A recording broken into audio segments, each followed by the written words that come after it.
Long ago, in the age of dinosaurs, the birth of a young one was a special occasion. Littlefoot's arrival into the world was no different. Though Littlefoot's mother was happy, she was worried for her son. The land was dying. Every day, food became harder to find. One day, Littlefoot's mother spied a single green leaf hanging on a branch. It was a tree star, the longneck's most sacred food. Littlefoot's mother spoke of a great valley far away, close to where the sun touched the ground. There, they would find many tree stars. The road to the great valley was a lonely one for Littlefoot. Then one day, he met a small three-horn named Sarah playing nearby. As soon as Sarah and Littlefoot started playing together, however, Sarah's dad came between them. He told them to stop. Littlefoot's mother told him that different kinds of dinosaurs never played together. Littlefoot didn't understand. They were having fun. That night, Littlefoot met Sarah again. She was chasing a hopper. She said the frog was hers and would not share it with a long neck. Pretty soon, however, they were having a great time together. Sarah nearly forgot that she wasn't supposed to like Littlefoot. Suddenly, there was a loud crash. Sarah and Littlefoot had been having so much fun, they didn't see the Sharptooth coming. After Littlefoot and Sarah escaped Sharptooth, a great earthshake cracked the land apart. Littlefoot was scared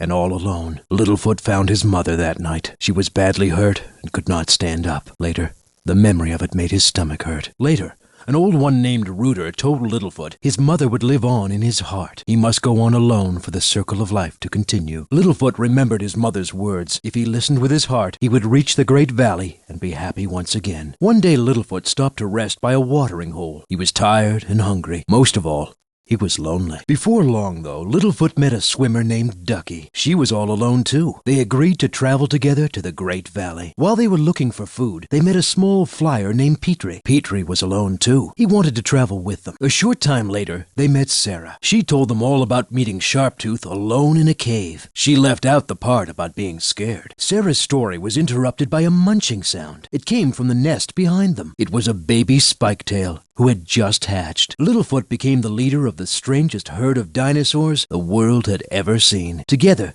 they set out for the Great Valley. The herd followed water until they found a small grove of trees. The top of one tree had just enough green food left for them to eat. That night, they snuggled together to keep warm and went to sleep. It was a peaceful evening, and a full moon lit up the sky. The next morning, they woke to a horrible sound. It was Sharptooth. Sarah had told them he was still alive. Littlefoot believed her now. With Sharptooth nearby, they had to keep moving. Just as they were starting to lose hope, they found the rock shaped like a long neck. Even after they found the rock shaped like a long neck, the journey was very difficult. Sarah was sure that she could find an easier way. Sarah led the herd the wrong way through the mountains that burn. Luckily, Littlefoot heard them call for help and rushed to the rescue. A short time later, they found a deep lake. When Sharptooth suddenly showed up, they all scrambled for a place to hide. Littlefoot knew that Sharptooth could not swim. He quickly made a plan to get rid of the monster for good. Working together, they made Sharptooth sink to the bottom of the lake. The plan had worked, and they were all safe and sound. Littlefoot followed a beautiful cloud in the sky to the edge of a waterfall. Looking down,